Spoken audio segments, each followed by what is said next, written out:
Did you know that certain exercises and even fun activities can help manage your lymphedema, and that one of them might just involve a trampoline? Here are my top 7 ways you can manage lymphedema through movement and physical activities you can start using today to reduce swelling, improve circulation, and boost your quality of life. So let's jump right in. And before you start any exercise program, remember to talk to your physician or your healthcare provider. So number one is gentle stretching and range of motion exercises. I think this is really important for people to just keep your body limber and be able to overcome any stiffness that you might have, reduce stiffness, keep your joints supple and moving. Of course, shoulder rolls, arm extensions, side bends for the hips and to keep the spine going, twisting motions, gentle twisting motions, being very careful around the thoracic and lumbar spine, of ankle pumps to move fluid out of the lower extremity are very, very important. So that's basically just standing up and down on your toes repeatedly. I think that's a terrific exercise. You could do that seated, you could do that standing, but these are all forms of consistent, gentle movement that I think are really, really valuable and won't cause you to strain yourself. You know, the second thing is my favorite of all. My all-time Dr. Chuback favorite exercise is walking. It's low impact, it's mildly aerobic. You can make it more aerobic by picking up the pace if you're able to, but certainly my dear friend, Dr. Barry Franklin, PhD exercise physiologist from up in the Detroit area who ran a huge cardiovascular rehab program for many years, loves walking. Can tell you there's a tremendous amount of data supporting walking and wellness and longevity, heart health, but also great for people with lymphedema because you're using that calf muscle pump to move that lymphatic fluid and that venous blood through the circulation. Really, really important. My third exercise or favorite for activity and motion is swimming. My dear friend and colleague, Dr. Emily Eicher out in Santa Monica, California, who's been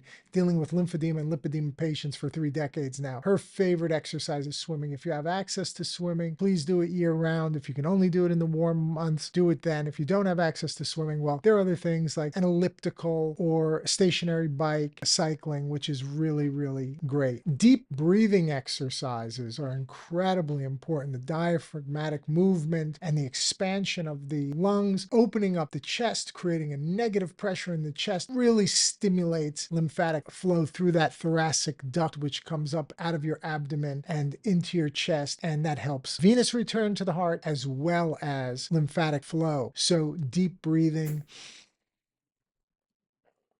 really important. Really imagine and try to physically open up that chest. It creates a bellows effect, a negative pressure, a vacuum effect to really pull lymphatic fluid back up through the abdomen and chest and back into the venous system. Number 4, yoga or Pilates can be modified for lymphedema depending how progressive your particular situation is. But yoga and Pilates really involve that stretching we talk about, controlled breathing we talk about, and mindful movement, which all really support lymphatic flow, which is so, so healthy and so beautiful. And then light resistance training would be number 5, that light resistance training to put some resistance into the muscles, upper and lower, as well as the core. All of that strengthening will help to build muscle, maintain tone, strengthen joints, ligaments, tendons, the musculoskeletal system, the structure of your body to keep you strong and fit. But through the motions themselves, you'll be promoting